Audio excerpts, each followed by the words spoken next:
Thank you, Honorable Chairperson, sir. Why have we all gathered here today? It is because the government of the day wishes to have a discussion on our national song, Vande Mataram, in the 150th year of its birth. हम ध्यान से आपकी बात सुने, राजनाथ जी और PM साहब दोनों। बहुत खूबसूरत है हर बात, लेकिन अगर दिल भी होता तो क्या बात होती? The irony is not lost on us parliamentarians present here, or on a billion-plus Indians who we represent, that we are living in an India today where real unemployment among the youth is upwards of 20%. That we are choking in a national capital where AQI routine levels are over 800, when the centre is purposefully starving non-BJP states of their Manrega, their housing, and their water dues, where millions of people are being subjected to a hurried, arbitrary process of mass disenfranchisement, when in session after session, we in the opposition are bullied, browbeaten, and prevented from raising pressing issues of national importance, suddenly the government finds it so important, so necessary, so urgent to discuss the historical complexities of a song. What is even more ironic is the claim that the hate and divisiveness in today's India can be linked back to this song. And by the way, just 2 weeks ago, on November 24, 2025, the Rajya Sabha Parliamentary Bulletin published a section on parliamentary customs and conventions, where it explicitly informed all members that the decorum and the seriousness of the proceedings of the House requires that there should be no Jai Hind, Vande Mataram, or any other slogans raised in the House. So Vande Mataram, in your view, as of last week, placed on record in a parliamentary bulletin as a slogan that was both indecorous and non-serious. And yet, you suddenly want to discuss it for 10 hours in this House. Why? I tell you why. Because, no doubt, some half-wit BJP IT cell minion has probably advised you that the Vande Mataram card, if played right, will give you an advantage to the BJP in the 2026 Bengal elections. There is no other reason behind the timing of this discussion. None at all. Take it from me. But we are delighted. We are delighted not only to be able to get this fabulous opportunity to give you a lesson in history, but also to demonstrate to you that how delving into Vande Mataram will only prove how removed you are from the soul of Bengal, from the psyche of Bengal, and how our Ma will never be hostage to your narrow electoral goals. Yes. Let the history lesson begin. What do you say? Let it begin. Bankim Chandra Chattopadhyay's two-stanza hymn, Vande Mataram, was first published in the literary journal Bongo Darshan on November 7, 1875. At that time, there were no patriotic societies or nationalistic organizations to speak of in India, except for the Indian League in Calcutta, which was founded by some patriotic Bengalis, Shishir Ghosh, Ananda Mohan Bose, Surendranath Banerjee, to rally public support against British colonial rule. The RSS and the BJP were nowhere in sight. The RSS was formed 50 years later, in 1925, and the BJP was formed 105 years later, in 1980. And incidentally, the ruling party, the Sangh Parivar, do not sing Vande Mataram. I remember this hilarious episode in 2017, I think it was, on TV, where there was a BJP spokesperson called Naveen Kumar Singh, and he was asked to sing Vande Mataram. He was looking at his mobile phone, and even then he couldn't sing it. Also, in August 2017, I remember a cabinet minister in the UP government, Baldev Singh Aulak, I think his name was, he was unable to correctly sing this song on a TV news show. In January 2019, before the last Lok Sabha election, BJP leaders held a protest where they were going to make Muslims sing the song. They themselves could not sing the song correctly, so the meeting descended into chaos, and the BJP leaders and their followers chanted slogans like, "Is desh mein agar rehna hoga, to Vande Mataram kehna hoga." So frankly, the BJP's commitment to this song is a badly scripted comedy. The British banned the use of this slogan, Vande Mataram, under the sedition laws, and banned its singing in any public place. When India's youngest freedom fighter, Bengal's brave son, Khudiram Bose, was led to the gallows in 1908, he had Vande Mataram on his lips. When in 1927, Ram Prasad Bismil walked to the gallows in Gorakhpur jail, when Ashfaqullah Khan walked to the gallows in Faizabad jail, they all had Vande Mataram on their lips. But this is the same slogan that the Rajya Sabha bulletin finds non-decorous and non-serious in the Rajya Sabha. Who in the BJP, who in the RSS, who in the treasury benches can claim even a tenuous link to the freedom struggle, that today you feel you are the guardians of Vande Mataram and will teach us Bengalis and the rest of India what its significance is? Out of 585 total prisoners in Andaman Cellular Jail, Kalapani, between 1909 and 1938, 68%, 398 were Bengali. The second largest contingent was from the Punjab, 95 revolutionaries. Why did you not rename the cellular jail after Barin Ghosh, after Ullashkar Dotto, after Indu Bhushan Roy? What homage have you paid Bengal? What homage have you played the land of Vande Mataram? Today you are having a discussion on this. The hymn Vande Mataram did not gain much popularity till it was included in Bankim Chandra Chattopadhyay's novel Anandamot in 1882 when it was published. Now, when he published it, he added 4 extra stanzas to it. The first 2 stanzas, which he had written in 1875, were a lyrical ode to the motherland. It says, giver of bliss, beauty. The version in the novel, which he incorporated in 1881-82, had a different tone than that of the original poem. The figure of sweetness and light was now endowed with a fearsome accoutrement and the trappings of war almost. But this is in keeping with the narrative of the novel, which was about the Shonnashi rebellion. It is important to note here that in the next 4 stanzas that he wrote, Bankim Chandra Chattopadhyay used the words Shaptokoti, which means 7 crores. Now, 7 crores in the 1871 census was the population of undivided Bengal, Bihar, Orissa, and Assam. So this means that the novel, the hymn, was about Bengal. The hymn was about Bengal, and the mother he refers to is also in Bengal's concept and Bengal's context. This was not originally written as a nationalistic, pan-India song. It was not. Let's be very clear about that. So how did it become this nationalistic song? How does A.R. Rahman sing it in 1997? How? It was none other than the poet laureate Rabindranath Tagore who composed the first musical score of the song based on Desh Ragini around 1885. Rishi Bankim liked the song and the tune so much, he himself included it in the 3rd edition of his book, Anandamot, in 1886. Tagore, in 1937, writes to Nehru, and he writes to Nehru that the privilege of originally setting its first stanza to the tune was mine. When the author was still alive, Bankim died in 1894. He says, I set it to tune while Bankim was still alive. And I was the first person to sing it. So Tagore was the first person to sing it publicly before a public gathering of the Calcutta Congress in 1896. So Tagore sets the tune and he sings it publicly in the presence of Rahmatullah Saini, Dadabhai Naoroji, Surendranath Banerjee. The song gained mass popularity when? Only after 1905, when the Swadeshi movement as a reaction to Lord Curzon's partition of Bengal took place. Itinerant singers sung it in Prabhat Feris every morning to raise national consciousness. Rabindranath Tagore himself, on Raksha Bandhan Day, October 16th, 1905, led the famous anti-partition protest where Hindus and Muslims tied Rakhis on each other and said, Vande Mataram. Today, this BJP government, who claims to promote Vande Mataram, has ensured that even the moon, that moon of Raksha Purnima, that moon of Eid, has been partitioned. Hindu women can break their Karwa Chauth fast on their roof with the sighting of the moon, but a Muslim in a BJP-ruled state is forbidden from offering Eid ka namaz on his roof to the same moon.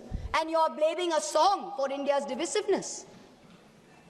The song was sung again during the Congress session in Benares in 1905 by Tagore's niece, Sharla Devi Chaudhurani, who replaced the Shaptokoti, the 7 crores, with Triksha Koti, which means 30 crores, which is the population of India in the last census of 1901. So this is the first time that the song is gathering a pan-national appeal. Gandhiji, in the Indian Opinion paper, he writes in December 1905 that this song is so popular. Just as we worship our mother, so is this song a passionate prayer to India. Tagore continued to use the refrain Vande Mataram almost as a slogan in some of his own songs. He says it in many of his own songs. Many of his own songs use the term Vande Mataram. The Swadeshi agitation of 1905 and 1908 saw Vande Mataram as a clarion call. The great Tamil poet Subramanya Bharati, he translated it in Tamil in 1905. It began to be sung in meetings and processions all over India, from coastal Andhra Pradesh, from Vijayawada and the Krishna, to after Jallianwala Bagh in the canals and cantonments of Punjab, where they didn't think of it as a Bengali Sanskrit hymn. They saw it as a shared call of resistance. You, this government today, claim to be the guardians, the true upholders of the spirit of Vande Mataram. We've listened to the Prime Minister for an hour. We've listened to the Honorable Defence Minister for an hour tell us about how they are the true upholders of Vande Mataram. So let me, as a true Bengali, as a proud Bengali, speak for 10 koti Bengalis today, who you call Bangladeshis, who you call Rohingyas. You harass us on the streets, in colonies. You throw us out when we are pregnant across the border. I'm going to dissect the song stanza by stanza and demonstrate how you are butchering both the spirit and the soul of Vande Mataram far more than any 1937 resolution ever did. Shujalang, Shufalang, Balayaja, Shitalang, Shushamlang, Mataram. What do we have here? What have you done on your watch? Shujalang, beautiful abundant water. Over 70% of India's surface water is undrinkable today. India ranks 120 out of 122 countries in the Water Quality Index. 21 major cities, including Delhi and Bangalore, are expected to deplete their groundwater reserves by 2030. And yet, in the face of this data, the government is cutting the Jal Jeevan Mission money to all the states. Bengal itself is owed 3,000 crores in Jal Jeevan Mission money. This is what you are doing for Shujalang. Malayaja Shitalang, the cool, fresh air. This is a joke. The AQI in the national capital today is between 800 and 1,000 routinely. Our children are choking. The elderly are dying. You know what the centre's done? The centre has exempted 78% of thermal power plants from installing key anti-polluting systems. The Environment Ministry has spent less than 1% of its 858 crore pollution fund in 24-25. Fossil fuel-driven pollution claims 1.72 million lives in India, and premature mortality due to outdoor air pollution costs India $339 billion US. That's 9.5% of our GDP. That's what we are doing for Malayaja Shitalam. Shoshro Shamalam, the blessed fertility of the soil. What's the government done? The Ministry of Agriculture and Farmers Welfare saw a reduction in its budget of 2.5% this year. Pradhan Mantri Fasal Bima Yojana, meant for the poorest of farmers, suffered a cut of 3,600 crores. It is estimated that 37% of India's land is affected by degradation. 2/3 of soil samples collected from India are deficient in nitrogen, phosphorus and potassium, and 85% contain too little carbon for functioning soil systems. Shuhashining, Shumoduro Bhashining, sweet smile, sweet in speech. You, the ruling party, with your hate speech, routinely call for violence against Muslims and minorities. For calls from genocide in Haridwar to open threats in rallies, you use terms like vote bank, infiltrators, ghuspetia, those with more children as dog whistles. You impose Hindi on us. You call Bangla a Bangladeshi language. You have unleashed the worst kind of linguistic terrorism on all of us, where people are scared to speak their mother tongue in the streets of Delhi, in the streets of Gurgaon. There is no Shumodhura Bhashining in today's BJP. Shukhodang, Borodang, Matarong, give us happiness. Today, an arbitrary, hurried exercise of your design is making the Election Commission force such work pressure that BLOs are committing suicide. And what does the Election Commission say to us? They say, oh, it's in the line of duty. They should be happy doing it. India is ranking 118 out of 147 countries in the 2025 World Happiness Report.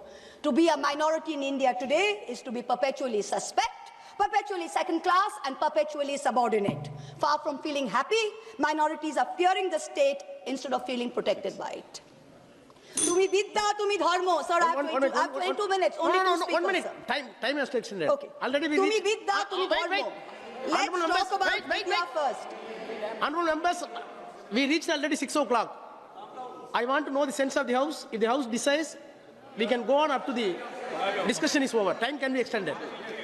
Time extended. Now you can speak. Tumi vidya, tumi dharmo. Let's talk about vidya first. Under this government, outlay for education is still at an abysmal 3.8%, far below the 6% envisaged by the NEET and far below other developed nations. Grant in aid for the All India Council of Technical Education has dropped nearly 61% in the last 2 years. The UGC's budget has been slashed by 47%.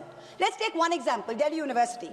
The University of Delhi is grappling with a fund gap of 250 crores in this financial year. It needs 544 crores. The UGC has allocated just 313 crores. Tumi Vidya? Doesn't seem so. Now we come to Tumi Dharmo. When Rishi Aurobindo translated the verses of Vande Mataram into English in Karma Yogi in 1909, he translated dharma as conduct, not religion. Here was the root of the difference between a communalistic and a nationalistic interpretation and the political use of Vande Mataram as a song, as a war cry. It's not a communalistic interpretation. It is a nationalistic interpretation, and Rishi Bonkim's hymn Dharma signifies conduct. And for a ruling party, for a prime minister, it should not just be Dharma, it should be Raj Dharma. I cannot help but remind this House of the late Prime Minister Atal Bihari Vajpayee, who in March 2002, when asked what a certain chief minister ought to do, famously said, Raj Dharm ka palan kare. Raj Dharm, Raja ke liye, Shasak ke liye, Praja Praja mein bhed nahi ho sakta, na janam ke aadhar pe, na jati ke aadhar par, na sampraday ke aadhar par. Hand on heart, tell this House, is the government fulfilling its dharma? No. Bahute tumi ma shakti, hriday tumi ma bhakti. Rishi Bonkim said, faith should be in your heart and strength should be in your arms. This government instead has moved faith into its arms. You have made Bahute Bhakti with your brute force, with your majority, and you're bulldozing your way into the national secular fabric. And your heart is weak because our enemies are striking again and again. And yet we are letting a president of a third country proudly proclaim over and over again that he blackmailed India into accepting a ceasefire. Omolang Otulang, without a stain, without compare. Where has the government brought us today? Let me compare across some major global indices since 2014. The UN's report says inequality reduces India's Human Development Index by 31%, one of the highest losses in the region. The World Press Freedom Index, India fell from 140 in 2014 to 141 today. On the World Economic Forum's Global Gender Gap Index, India went from 114 in 2014 to 131 today. Most important, on the Global Hunger Index, which measures child malnutrition, India used to rank 55 out of 76 in 2014. Today, it ranks 102 out of 123. So we are certainly not without stain. And let me, for once and for all, debunk the ruling party's false claim that a truncated song is always an insult. Jana Gana Mana was originally written as a Brahmo hymn in 1911 and first consisted of 5 stanzas. It was called Bharato Bhaggo Vidhata. Remember that the Brahmo Samaj was formed by Raja Ram Mohan Roy, and this is the same Raja Ram Mohan Roy that the Madhya Pradesh Higher Education Minister Inder Singh Parmar called a British agent, a dalal, working for religious conversion. If your party's man is calling Raja Ram Mohan Roy a dalal, I wonder what kind of higher education he can be responsible for. Jana Gana Mana is also a truncated song. Of the 5 stanzas, only the first stanza is sung as a national anthem. The second stanza says, Ahoraho tumi aubhana procharito shunito abo udaro bani, Hindu, Buddha, Sikh, Jain, Paroshik, Musalman, Christiani. This means something relatively simple. Tagore addresses Bharat Bhagya Vidhata, the maker of India's destiny. And here is a verse whose restoration would mean a strong symbol, a strong gesture against divisiveness. But you're not bringing a resolution to bring that in. You're talking about what religious context you can view Vande Mataram in. And this is where you've made the biggest mistake, Mr. Prime Minister. You ignited this entire debate as a distraction to take away from your government's failings, which I have demonstrated using the song's lyrics as a key. But you do not stop there.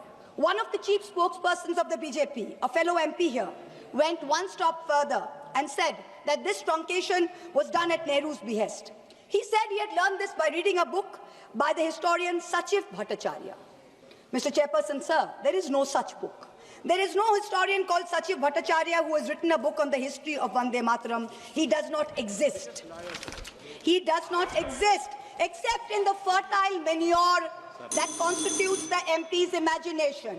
There is a historian who has written a book about Vande Mataram, and his name is Shobboshachi Bhattacharya, not Sachiv Bhattacharya. The BJP dare not refer to this book, because if they do, they would have to admit that this very specific book says that the identity of the man who suggested that Vande Mataram be sung in a shortened version so as not to provoke divisive action is not Nehru. It is not Bose, it is Kavi Guru Rabindranath Tagore. So let's set the record straight. Bhattacharya is clear. First Subhash Bose, then the members of the Congress Working Committee, convening for the Calcutta session of the Congress in 1937, wrote to Tagore, asking him his views on the song. To his reply, Tagore wrote, "The core of Vande Mataram is a hymn to goddess Durga. This is plain, so there can be no debate about it. The novel Anandamath is a work of literature, and so the song is appropriate to it. But Parliament is a place of union for all religious groups, and there the song cannot be appropriate." On October 26, 1937, 3 days prior to the session, Gurudev wrote again to Nehru on this issue. And so he, with a special relation to Vande Mataram, suggested that the first two stanzas should be adopted, and his letter profoundly influenced the resolution. Please. Last para, sir. Last para. Please. Rishi Bunking was a highly complex mind, and Anandamath was not his final word on communal history. His last novel, Sitaram, imagines a Hindu realm founded by a heroic and idealistic king who defeats his Muslim adversaries. However, he comes to embody and exceed all the evil attributed to Muslim, and all his Hindu associates abandon him. So if you have the guts to get into the issue, target the man who very wisely edited the song. It was neither Nehru nor Bose, it was Rabindranath Tagore. Come. If you have the courage to withstand truth, come. Fight an election in Bengal in 2026 by saying that Tagore was responsible for dividing India. Let us see where that takes you. Tagore is the one who sang Vande Mataram publicly. He anchored it to our conscience of our nation. It was Bengal's clarion call. It is no jumla that the BJP can expropriate before an election. You try it and you will see what its consequences are. 10 crore Bengalis will rise, 20 crore arms to teach you the real meaning of Vande Mataram. Vande Mataram.